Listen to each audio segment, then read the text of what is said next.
Hi guys! Welcome again to my YouTube channel. It's me again, Jason na Smooth TV. Bago tayo magsimula sa vlog natin today, intro muna tayo.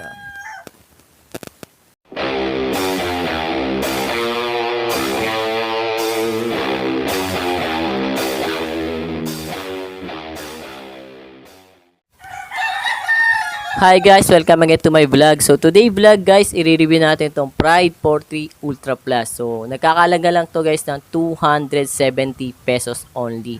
And pasensya na pala kayo guys kung ngayon lang nakapag-update at nakapag-upload ng video natin tungkol dito kay Pride 40 Ultra Plus ng Golf. So nagkakalaga lang siya guys ng 270 pesos only. Ang tanong dyan guys, sulit ba? Siyempre, di ba, mura siya. So, sulit ba siya gamitin sa motor natin? At sulit ba siya naging performance sa motor ko? So, disclaimer lang guys ha, hindi porke maganda maging performance ng langis na to, is magiging maganda rin ang performance ng langis na to sa motor ninyo. And siyempre, magkaiba tayo ng klase ng engine.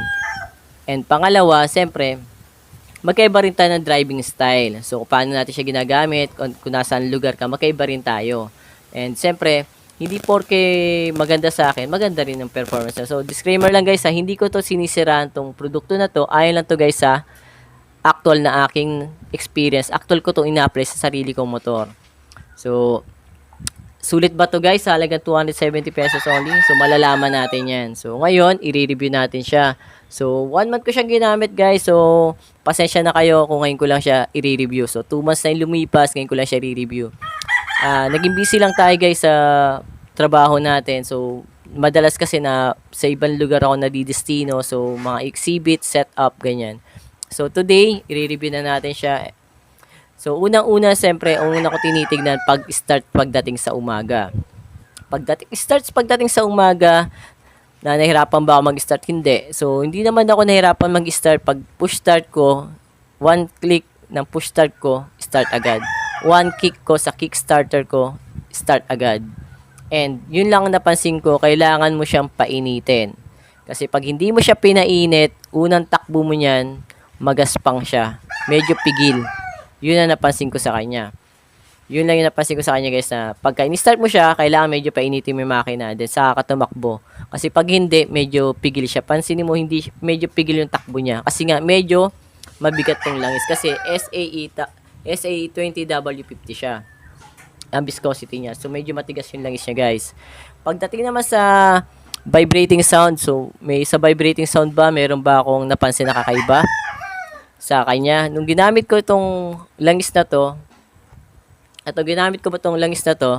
itong Pride 43 Ultra Plus, wala naman napansin na vibrating. Hindi naman siya naging ma-vibrate. Pagdating naman sa engine sound, wala rin ako napansin na kakaiba. Hindi naman nagbago yung tunog or wala akong napansin na parang naging magaspang yung makina ko. Wala akong napansin na ganun, guys.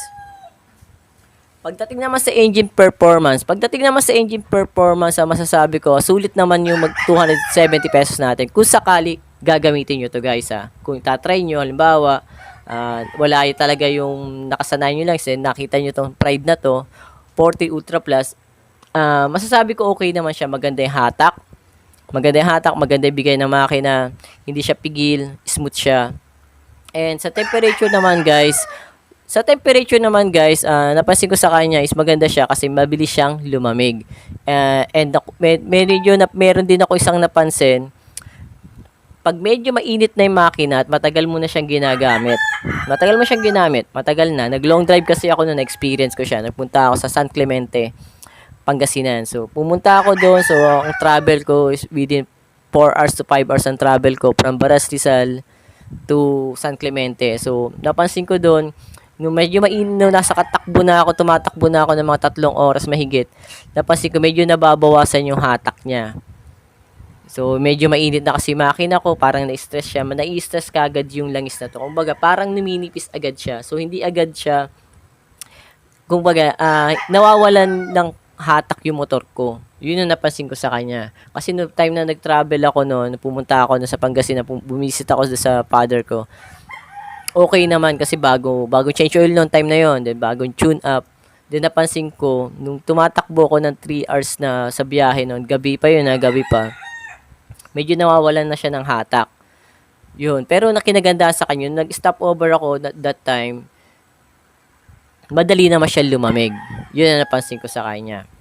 And, yun nga pala guys, disclaimer lang, hindi tayo magiging magkapareho ng magiging performance ng langis na to. Gaya ng sinabi ko, magkaiba tayo ng engine.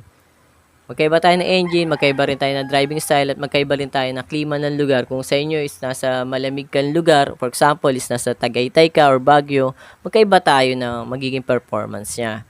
So, ginagawa ko tong video to guys, para magkaroon tayo ng idea at magkaroon tayo ng mga choices na pwede natin gamitin langis. So, sa panahon kasi ngayon guys, siyempre lahat tayo gusto natin makatipid. So, ito, medyo mura-mura siya guys, 270 pesos only. And para sa akin, kung ako tatanungin, okay naman, naging sulit naman yung performance ng langis na to para sa akin, kay Honda TMX 125 Alpha natin. So, pagdating sa vibrating sound, wala naman tayo, hindi naman naging ma-vibrate sa Honda TMX 125 Alpha. Pagdating naman sa annoying sound, wala naman ako napansin na kakaiba, hindi nagbago ang tunog niya. Wala akong napansin. Pagdating naman sa pag-start sa umaga, wala rin tayo naging problema. So, madali siyang start. Yun nga lang, nasabi ko sa inyo, kailangan mo siyang painitin mo muna bago ka tumakbo or bago mo makita yung pagka-smooth ng takbo. And pagdating naman sa long drive, yun nga, napansin ko sa long drive naman, sa engine performance, maganda naman yung hatak niya, maganda yung takbo ng makina, maganda yung bigay. So, yun nga, pagdating sa engine performance, pagdating sa long drive, yun ang napansin ko dito kay Pride 40 Ultra Plus. Nung medyo kalagitnaan na, nasa kalahatian biyahe na ako, 3 hours ko na siyang ginagamit, yun, napansin ko, medyo nawawala na siya ng hatak.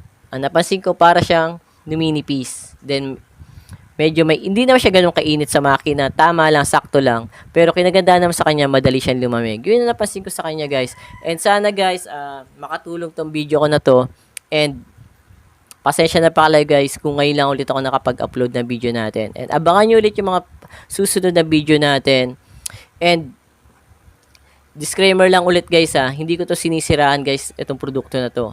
Ayon lang ito guys sarili kong obserbasyon. So actual ko to ina-apply sa sarili kong motor guys. So ngayon sa panahon ngayon guys, so kailangan natin medyo makahanap ng mura na langis. So kaya ginagawa ko tong video na to guys. So magkakaroon kayo ng idea na itong si Pride, ginamit ko na pala to, ginamit na pala ni JC to, ni JC Smooth TV. So magkakaroon ka ng idea na pwede mo rin siyang gamitin. And one thing pala siya guys, is pwede mo rin itong gamitin sa mga, pero not recommended guys pwede mo rin siyang gamitin. For example, mas mahal kasi ang langis na mga pang automatic kasi pang scooter, di ba? Medyo mas mahal siya. Pero hindi siya recommended Hindi ko na sinasabi recommended to. Kumbaga, pwede mo siyang gamitin guys. Pwede mo siyang gamitin kasi for wet clutch naman kasi to. So, you see, si scooter naman is yung mga automatic transmission is pang dry clutch yun. So, pwede mo siyang gamitin.